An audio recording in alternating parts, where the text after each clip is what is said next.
Central Channel. It is again Tuesday, so I guess it's my day to make another film.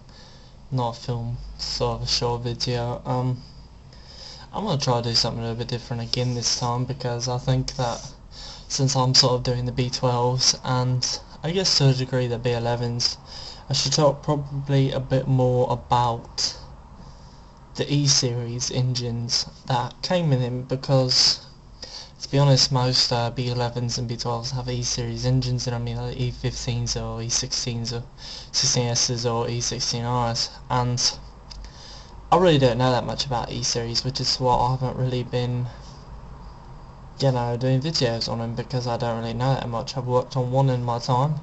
It's on a mate's old Nissan Sunny back overseas, and I know they are very, very hearty engines. That has to be respected, because Nissan's always made some very, very good engines.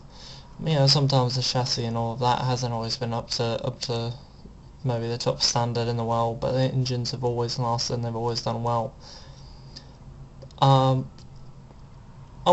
gonna put links in the sidebar to a lot of these things I'm talking about, because like I say, it's reference points. I don't really know most about it. The person who really knows everything about the E-series, I think, is probably Blown B13, who is on Nissan forums. He's got numerous posts about different type of E-series cylinder heads, different type of E-series pistons, what sort of different combinations you can do, this and that, to produce, you know, a good turbo engine, a good stroke engine, a good you know, naturally aspirated engine. So I'm going to put several links to some posts and stickies and that sort of thing that he's got going on in Nissan forums. I really tried to get Blown B13 to contribute here to the Central Channel. I had to do like a feature on some of his vehicles, but now he's really busy, and I understand that he couldn't be bothered. So it's a bit lost to some of us, but you know, people do have lives, so I have to go about it. I will talk about something with the E-series that also relates to the GA series, and that is the pistons and connecting rods.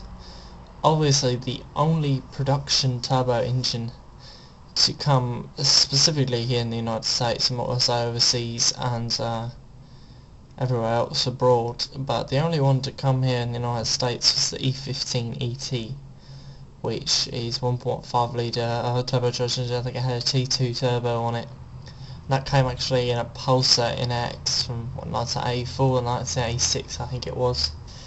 So it wouldn't even come in a Sunny or a Sintra, but a lot of people, you know, have taken E15s and they've put them in Sunnies and Sintras and Pulsars. And the NX and the EXA is really huge, like say in Australia and New Zealand as well.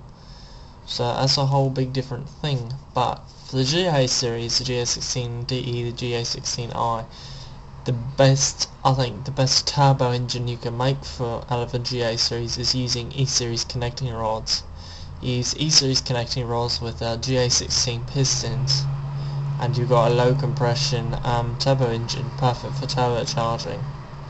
So sorry the video wasn't much better. Like I said, I'm going to have numerous links in the sidebar, so go check it out, and see you all next week.